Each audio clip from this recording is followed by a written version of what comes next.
Hey divers, welcome back to part 2 of our Peripheral Deep Dive on UART. My name is Dylan. In today's video, we're going to be building a very simple but extremely useful foundational project. A UART-based Hello World using stdio inside VS Code with MPLAB Extensions.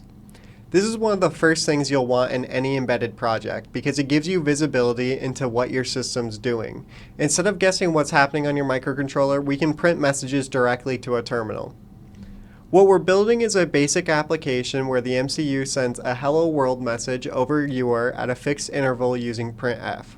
So while this is simple, it's also the backbone for debugging much more complex systems later on.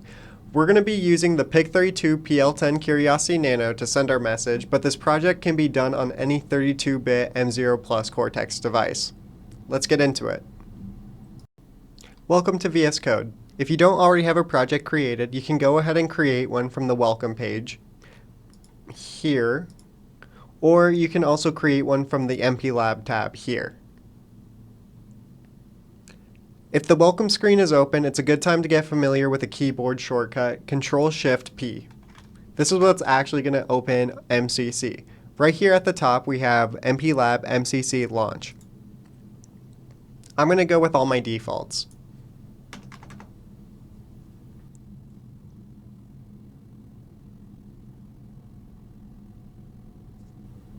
If you used MPLAB X before, this should all feel very familiar. The layout is nearly identical. Project resources, device resources, and plugins are all organized in the exact same way. Whenever you click on a component, it will open it up in a new tab and you can configure it. Now that we know where everything is, let's start by adding the peripherals we need. So under device resources, we can look for SIRCOM1. We're going to be adding SIRCOM1 because according to our device's user guide, SIRCOM1 is connected to our CDC port, meaning any UART messages we send will be sent to our debug terminal. Now we're going to add stdio. This allows some UART functionality, so we're able to use printf and send messages way easier and not have to characterize any special words or phrases. We're also going to be making a change to our receive pinout. This is so we don't get any pin collisions with our receive and our transmit. I changed it to SIRCOM-PAD1. We're going to also add systick. This is going to enable a set of API so we can include some delays for milli and microseconds. And then our final change is we're going to make these pin changes to PB00 and PB01. This is according to our device user guide. This is also connected to the CDC port. This is what is going to send our messages out from SIRCOM. And now we're ready to generate. Now that we're in our main.c, we're ready to code. We're only going to be adding 3 lines of code.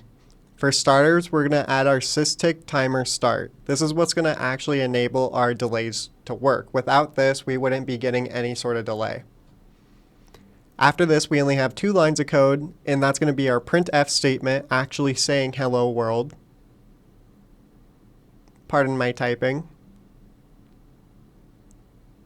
And then I'm also adding a return line and return carriage, basically saying that with every new line, we're going to start on the left side of the screen. And then finally, our systick delay, and I'm only going to do 500 milliseconds, nothing crazy. Now we're ready to build, and we should be ready to program. Now that our code's all done, we're ready to run and debug. We can head here, select this, and immediately start programming our device. When we're done and ready to show our results, we can do the same keyboard shortcut as earlier, Control-Shift-P, to bring up this tab. And we can look for Data Visualizer. If it doesn't automatically pop up, you can search it up here. But we can open this, and we can look for the specific COM that matches our device. Here we're going to verify our baud rate settings, and that looks correct, so we're going to send it to the terminal. And here we can see hello world every 500 milliseconds.